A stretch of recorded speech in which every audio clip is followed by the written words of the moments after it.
Garian, jumpa lagi dalam Afi Point of View. Saya ingin bercerita tentang Jenderal TNI Abdurrahman yang pada 17 November 2021 dilantik sebagai Kepala Staf Angkatan Darat. Jenderal Dudung yang sebelumnya viral dengan ketegasannya mencabuti spanduk dan baliho tokoh kontroversial Rizik Syihab. Layak diapresiasi arahan Jenderal Dudung kepada para prajurit agar menggunakan pendekatan humanis dalam menangani kelompok kriminal bersenjata di Papua. Ia meminta prajurit tidak memerangi atau membunuh, tapi merangkul anggota KKB untuk kembali ke pangkuan NKRI, Negara Kesatuan Republik Indonesia. Mereka perlu dirangkul dengan hati yang suci dan tulus, kata Dudung. Karena mereka adalah saudara kita. Keberhasilan dalam tugas bukan diukur dengan dapat senjata, namun bagaimana saudara kita bisa sadar dan kembali ke pangkuan NKRI. Tolok ukur keberhasilan tugas seorang prajurit TNI adalah disayangi, dicintai, dibanggakan, dan dikagumi oleh rakyat Papua. Untuk mengetahui kebrutalan kelompok kriminal bersenjata di Papua, lihatlah catatan sepanjang 2021. Mereka menyerang aparat TNI Polri, warga, bahkan tenaga kesehatan. Mereka juga merusak fasilitas umum dan fasilitas sosial. Kekejian KKB membuat masyarakat Papua ketakutan hingga sempat mengosongkan kampung dan mengungsi ke kantor TNI dan Polri. Pada tahun ini juga label teroris disematkan kepada KKB. Keputusan ini dibuat pemerintah setelah insiden Kepala BIN Daerah Papua Brigjen TNI Putu Dani Nugraha Karya gugur setelah ditembak KKB pada April 2021. Berikut daftar kekejaman teroris KKB sepanjang tahun 2021.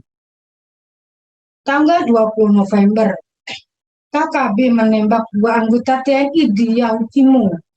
Tanggal 16 November, KKB menembaki Polsek Sugapa, Intan Jaya. 18 November, KKB menembaki aparat sebanyak 4 kali dari tower Telkomsel yang ada di sekitar Mapolsek Sugapa dan mengenai sejumlah bangunan. 16 November, KKB menembak karyawan perusahaan di Nugah. 30 Oktober, KKB membakar ambulans dan warung di Bandara Sugapa. 27 Oktober, KKB menembak 2 anak di Kabupaten Intan Jaya.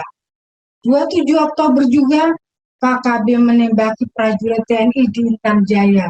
Seorang prajurit TNI terluka. 28 September, KKB menembak polisi di distrik Kiwirok, Pegunungan Bintang.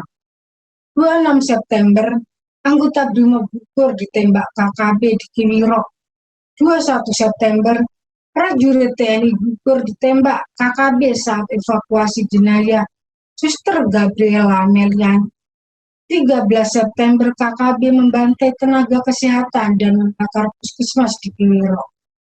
22 Agustus, KKB membunuh 2 pekerja proyek jembatan di Kampung Keripun, Distrik Dekai, Yahukimu. 23 Agustus, KKB membunuh 2 pekerja pembangunan jembatan di Yahukimu. 16 dan 17 Agustus, KKB membakar 3 rumah warga di Kabupaten Yahukimu. 15 Agustus, KKB menembak prajurit TNI yang sedang patroli di puncak Papua. 13 Juli, 2 prajurit TNI terluka ditembak KKB di Kabupaten Nugah. 9 Juli, 1 polisi terluka ditembak di Yahukimu. 6 Juli, 3 prajurit ditembak KKB di Kabupaten Nugah. 24 Juni, 5 warga Yahukimu ditembak mati KKB. 4 lainnya disandra. 3 Juni, KKB membantai 3 warga dan membakar bangunan dan pesawat di Ilaga Puncak. 18 Mei, 5 orang aparat luka ditembak KKB di Bintang. 27 April, 1 polisi gugur dan 2 terluka ditembak KKB di Ilaga Puncak. 25 April, Kepala BIN Daerah Papua gugur ditembak KKB. 15 April pelajar tewas dibacok KKB, 2 guru tewas ditembak. 14 April tukang ojek tewas ditembak KKB. Pada Februari, KKB tercatat melakukan aksi penyerangan sebanyak 7 kali dengan menimbulkan korban dari warga sipil sebanyak 2 orang meninggal dunia, 2 luka tembak dari personel TNI, dan 1 personel TNI gugur. 1 Februari warga Intan Jaya ditembak KKB. 8 Februari warga Intan Jaya tewas ditembak KKB dengan modus duelnya. 9 Februari tukang ojek dibunuh KKB.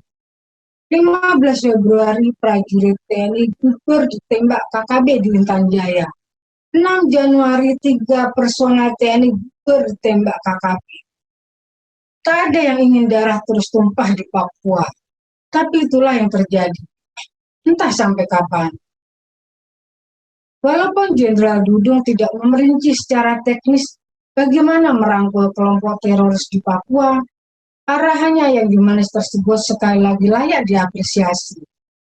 Pendekatan humanis diharapkan membuat kelompok teroris itu melunak dan kemudian mau diajak berunding dalam damai untuk mencari jalan keluar yang baik untuk semua pihak. Kita menanti kabar baik dari Papua. Demikian AFI Point of View. Sampai jumpa dalam AFI Point of View berikutnya. Salam sehat selalu.